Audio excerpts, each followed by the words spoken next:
You're already here. Welcome, my friends, to Winsloe United Church on beautiful Prince Edward Island. Thanks so much for tuning in, making us part of your worship experience for this week. Sorry, Mike, folks, you caught me sneaking in. I was just at mechanics. Something's wrong with my car. I was there for about an hour and a half. I didn't know what was wrong. I knew something was wrong, but I didn't know what. So they had to check out 14 different things to try to find out what was wrong with my car. You know what, it would have saved a whole lot of time and effort? If I knew what was wrong and I was able to tell them. Hey, that sounds like a good premise for a sermon. So, I'm here and you're here. So, let's go praise the Lord.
Our scripture reading today comes from the book of Matthew, Matthew 26, verses 20 to 25.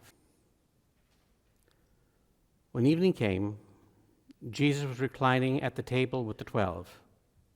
And while they were eating, he said, "Truly I tell you, one of you will betray me." They were very sad and began to say to him one after the other, "Surely you don't mean me, Lord." And Jesus replied, "The one who has dipped his hand into the bowl with me will betray me. The Son of Man will go just as it is written about him. But woe to that man who betrays the Son of Man. It would be better for him if he had not been born." Then Judas, the one who would betray him, said, "Surely you don't mean me, Rabbi." And Jesus answered, "You have said so." And may God bless to us our reading and our interpretation of this God's holy word. Amen. Now, folks, it was 4 o'clock in the morning, and I lay in bed looking at the ceiling, listening to the phone ring. Now, I didn't want to be awake. I didn't want to be looking at the ceiling. And I really didn't want to listen to the phone ring anymore. But after about the 10th ring, I figured the only way I was going to achieve any of my goals about going back to sleep, but closing my eyes, not looking at the ceiling, and not listening to the phone ring, was to actually answer the phone. I picked up the phone and I muttered out a hello or something to that effect. And I heard back, James? She's gone, James. And I don't know where. And I don't know why. Where did she go, James? Where did she go? It was a buddy of mine named Buck. And he was very heartbroken, and he was very drunk. And so I said to him, who are you talking about? Wanda, James. She's gone. And I don't know where. I got home, I was out with the boys, I got home, and she wasn't there. None of her clothes are there. None of her stuff is here. Where did she go? And I said, well, were you fighting? No, we weren't fighting. Everything was great. She even threw me a surprise birthday party last week. By the way, sorry we didn't invite you. Didn't save me any cake either. So I talked to him a bit more, and you know, he was just beside himself. So I finally said, listen, Buck, why don't you call me back later on? Let's get some sleep. Call me back later on, and we'll talk about it. Well, I hung up, and I went back to sleep. But he never called that day. And so the next day, I gave his wife, Wanda's best friend, a call. And I said, listen, I got this call from Buck. Here's what happened. Do you know anything about it? And she said, well, I know everything about it. She's been talking about leaving him for weeks now. Is that right? He doesn't seem to know anything about it. Well, she said, I don't understand why. Every time we talked, that's all she talked about, was all the things that he was doing. And every time we had a girls' night, us and a couple of the girls, that's all she talked about was all the things that he was doing and how hard it was and that she was going to leave him. Is that right? I said, what was he doing? Well, he was staying out late with the boys all the time. He wasn't coming home. He was drinking too much. And well, he bought a brand new car, not a brand new car to him, but a brand new car, and didn't even tell her about it until he drove into the yard. Well, I don't know if any of you have been through one of these train wrecks before. You hear dribs and drabs, and you finally get a whole story a little bit at a time. And as I listened to the story, I could tell that, Wanda really had a lot of good reasons to be angry.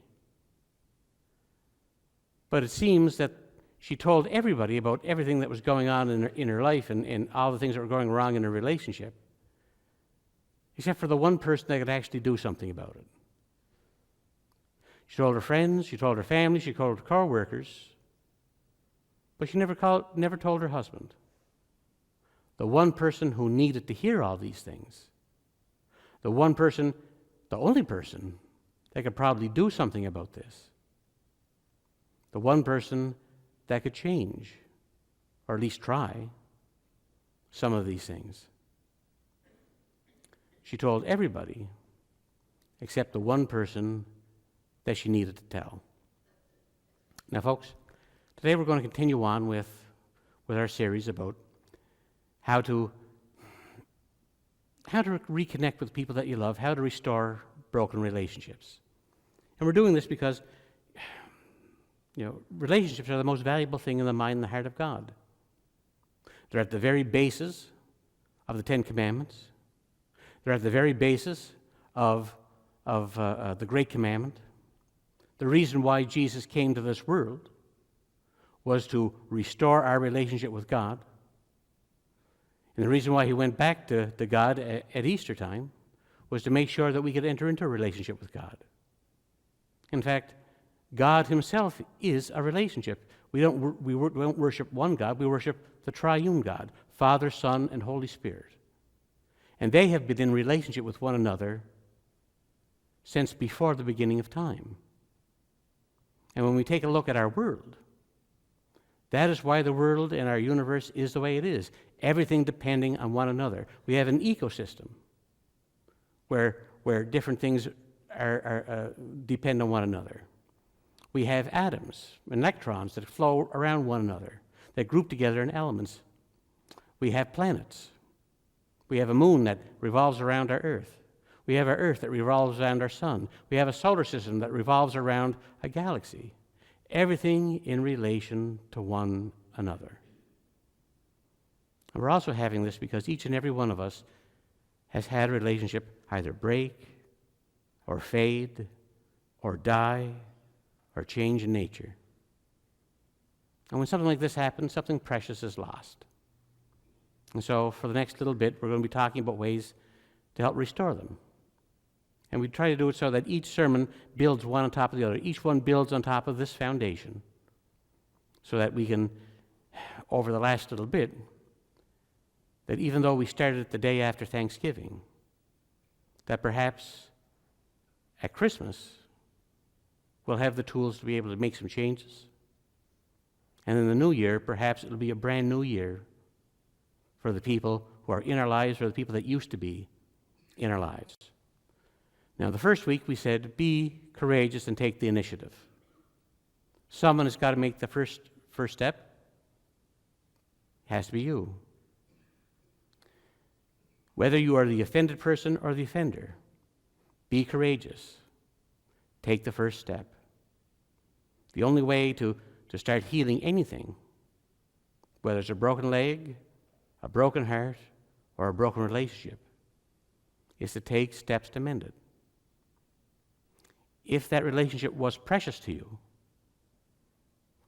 why wait?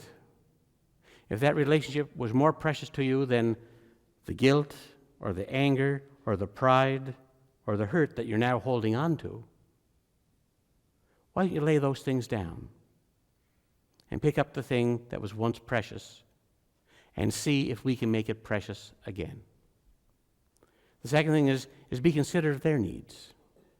You know, when a relationship starts to deteriorate, when it starts to fall apart, when it's being neglected, perhaps it has nothing to do with what you have done or said.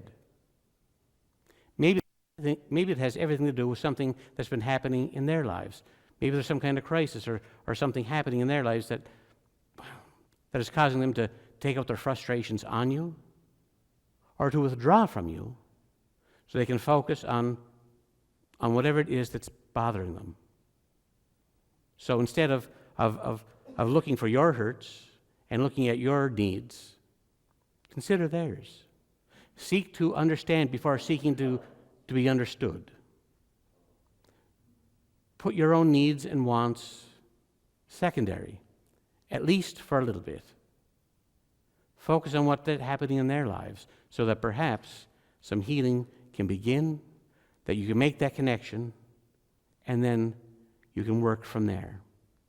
Last week we said, be constructive with your words. Essentially, what happens is that we can do two basic things with our words. We can use our words to tear people down, or we can use words to build people up. In our Bible, in the book of Ephesians, we hear, do not let any unwelcome talk come out of your mouths, but only what is helpful for building others up in according to their needs, that it may benefit those who listen. Use your words to build people up. Let them know that they're important to you, that their life is important to you. And whatever there was the hurt that separated you or caused them to fade away or neglect the relationship, let them know that they're missed and that they're loved. And today we're going to be looking at be candid about the problems in your relationship. Be candid about them. You have to be open and honest and frank sometimes. Now you said, you might be thinking, JD, you just said, be constructive with your words. How can we be constructive with our words and be frank? How can we build somebody up if we have to be frank about the problems? Well, folks, there is a way to speak the truth, but speak that truth in love. So that instead of tearing somebody down, You might be confronting them with the truth, but using that truth to build people up. In our Bible, we have an honest answer is a sign of true friendship. An honest answer is a sign of true friendship. And in that Bible passage, we see that connectedness, true friendship, goes together with candidness, a true answer. Candidness and connectedness go together. You can't have one without the other, because a genuine, deep, and meaningful relationship is built on honesty, not on flattery. If you have someone that's kissing up to you all the time, telling you all kinds of great things about yourself, saying, geez, JD, that hair looks perfect. If you have somebody who's always trying to say the right thing to you, well then, that person, the odds are, doesn't love you, may not even like you. They're just trying to use you. Flattery is not a sign of a true friend. It's a sign of a manipulator. I have this cat at home, Maya the cat.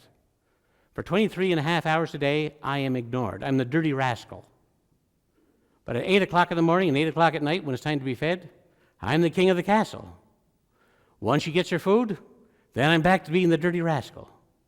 Flattery is not a sign of a great relationship.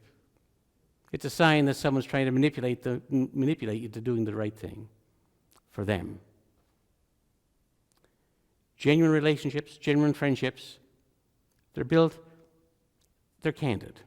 They're built on honesty, and they're candid. They're the kind of people that will tell you that you have spinach in your teeth. They're the kind of people that tell you that you're making a bad mistake, that you're blowing it, that you're wasting your life, that you're making a bad decision, that you're making a dumb decision. Why do they do that? Because a true relationship and true friendship is based on honesty. It's based on honesty. Folks, each and every one of us have blind spots. Some of us have bald spots too, but everyone has blind spots. Parts in our lives where we don't really understand what's going on. We might think that everything is going great, but in reality, we're cruising for a train wreck. We're cruising for a train wreck. Each and every one of us has a blind spot. That goes without question. But the question truly is, do you have somebody in your life that loves you enough to point them out?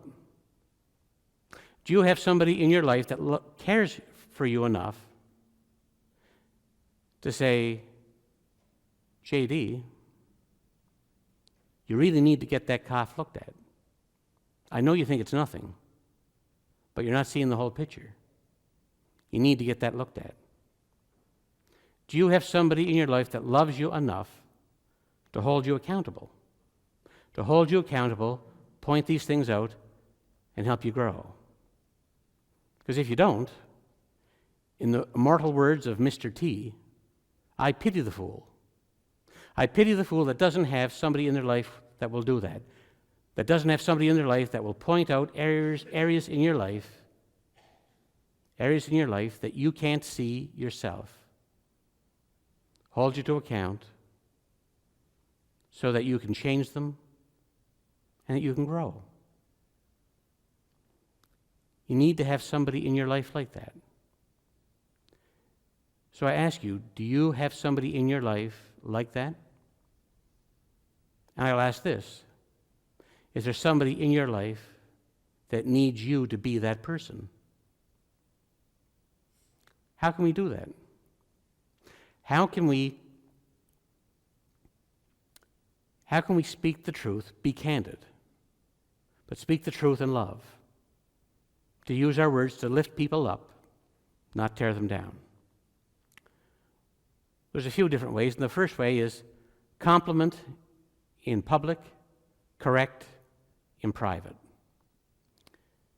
Two of the basic needs that each and every one of us has here today is the need of agency and competency.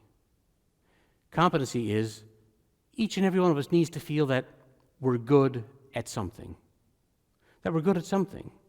That we're not a burden on society, that we can make our way in this world, that we can use the skills that we were born with, the skills that we have honed and practiced, to not only look after ourselves, but provide for our loved ones, for our wife and our children and our grandchildren. Yet how do we know that we're competent at something unless someone tells us? Compliment in public. And the other one is agency. We need to know that our lives matter. We know that we are not just born into a vacuum. That our lives matter, that our pains matter, that someone notices us, that someone notices the work that we're doing, the sacrifices that we're making. And how will anybody know that unless they're told? Compliment in public. But you need to correct in private, because nobody wants to be embarrassed or humiliated in a crowd. Nobody wants. It's hard and awkward to talk about some things when there's all kinds of people around. It's hard, it's awkward. You can't always say what you want to say, and then someone will always join in, either piling on that person or trying to defend that person. And when you try to correct somebody in public, what happens? That person feels embarrassed, humiliated, and also they oftentimes try to defend themselves instead of listening and being open to what is being said.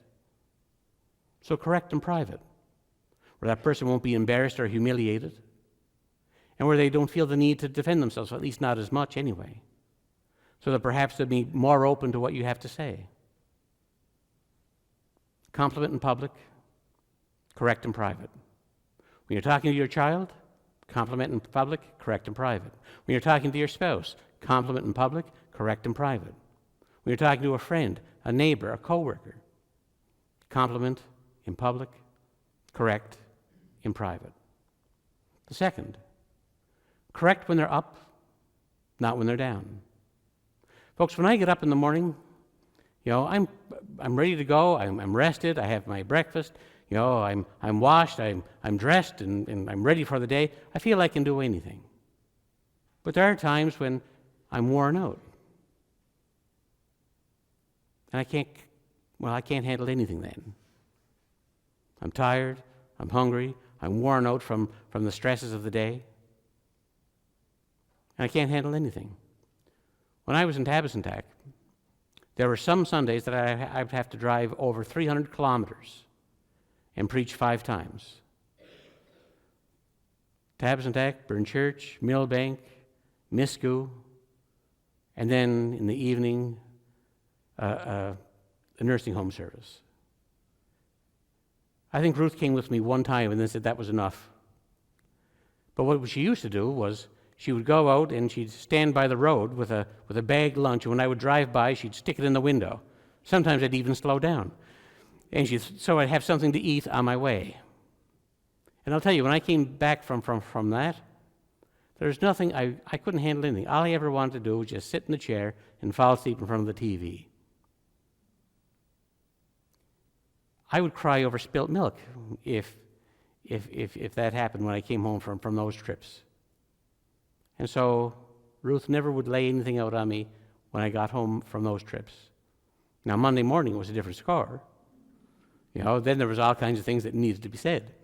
But on those Sunday evenings, when I would come back from that circuit ride and preacher business, I was worn out.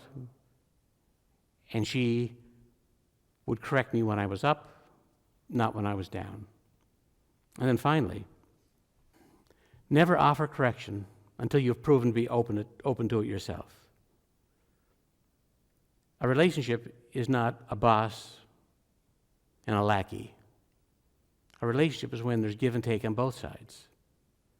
And when someone has to give everything, and somebody else is taking everything, well, that's not a real relationship, and people get tired of that really, really quick. Never offer correction until you've proven that you're open to it yourself. Seek to understand before seeking to be understood. And I talked about that a couple of weeks ago. All healthy relationships need and allow the opportunity for the expression of frustration and anger.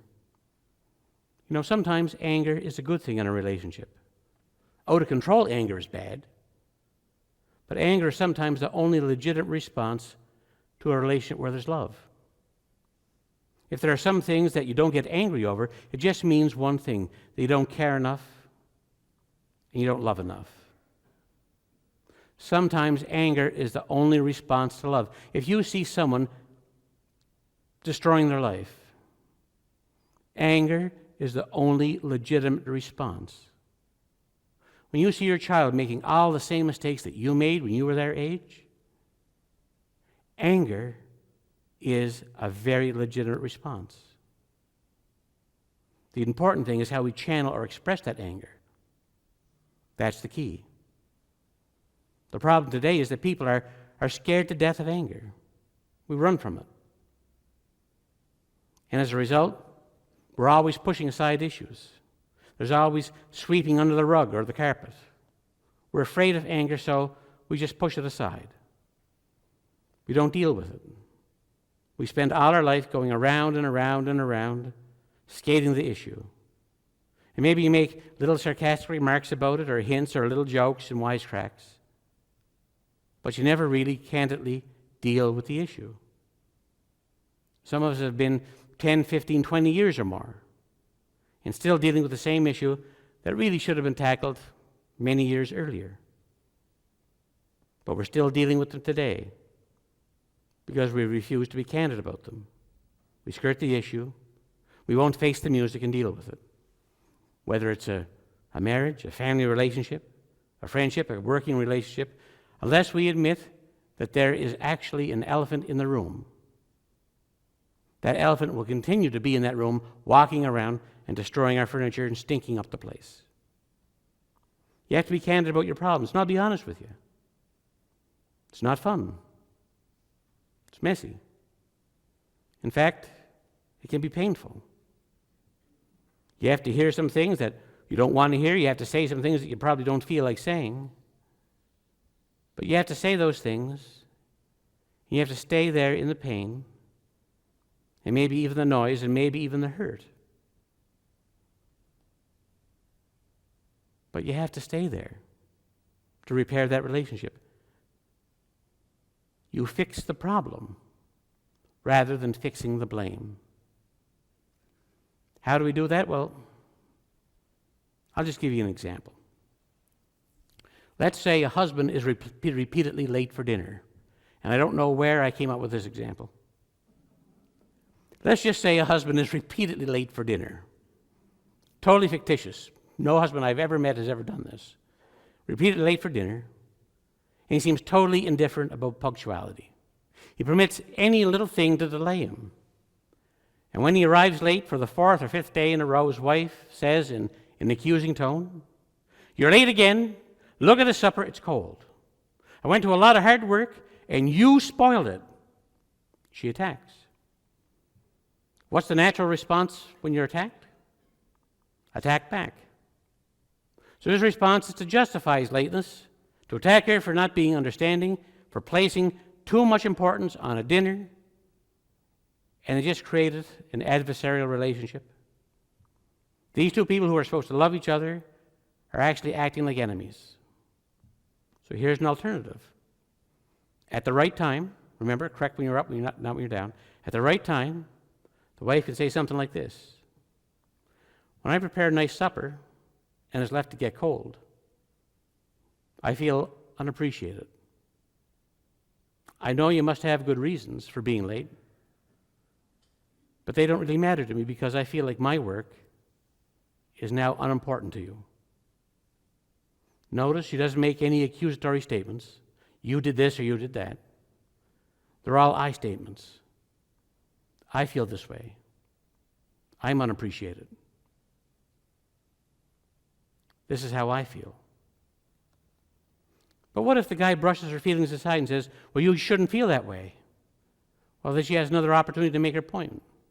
He's just proved what she just said. She might say, well, I've tried to tell you that you're being late, and how it makes me feel. It makes me feel unappreciated and unimportant. And when my feelings about it are just brushed aside as unimportant, that makes me feel even more unimportant in your life. The guy has no excuse. He's proved her very point that he's a doofus. And that's the way it works. How do you talk about these things? You try to fix the problem. You don't fix the blame. If you really care about the relationship, sometimes there's only one alternative: to be candid and force the issue. Maybe force an argument. Sometimes that's the only alternative in a relationship that's going south. You have to force the issue, and you have to confront in love and be willing to put up with the pain. Who do you need to get honest with? What problem in your relationship are you pretending isn't a problem? You keep skirting the issue, not dealing with it. Which of those issues do you need to be candid about? Sometimes you must care enough to confront. My friends, problems just don't go away. Running from them, pretending that they don't exist, or being afraid to talk to them will not make them go away. Just like our friends, Buck and Wanda. The problem didn't go away. The relationship went away. Being candid can be tough stuff. It can be awkward. It can be painful. It can be emotionally stressful. But please be willing to do this. Either way, you're going to pay. Either way, there'll be anger, there'll be hurt, there'll be conflict. But I would much rather have anger, hurt, and conflict while building something up than have that exact same anger, hurt, and conflict while tearing something down. If that relationship was precious to you, it can be precious again. Maybe not the same, hopefully not the same, but it can be precious again. What we need to do is be candid about the problems and work on them from there, remembering all the things that we did before and looking forward to the next couple that are coming down the line. Be willing to speak the truth, but speak the truth in love, to which I can only say, thanks be to God, and amen. Well, my friends, we've pretty much come to the end of our time here together, and I want to thank you. I want to thank you for tuning in, making us part of your worship experience for this week. Now, folks, today we spoke about being candid about our problems. And I can tell you that each and every one of us has this problem, that our relationship with God could be stronger. So how do we improve on that? How do we build on that relationship? Well, one way is to come to church, a church like Winsloe United Church. And so, my friends, if you've never ever been to church before, or if you haven't been to church for a long time, please consider this to be your personal invitation to come right here to Winsloe United Church. Get to know God. Get to know His family. Start building or rebuilding that relationship that you had with the Lord. And I can tell you, once that has been rebuilt, all your other relationships, well, they'll fall into place. And so, my friends, I have to go see a mechanic about my car. So till we meet again, and we shall meet again, you stay safe, and may God bless you richly. Amen.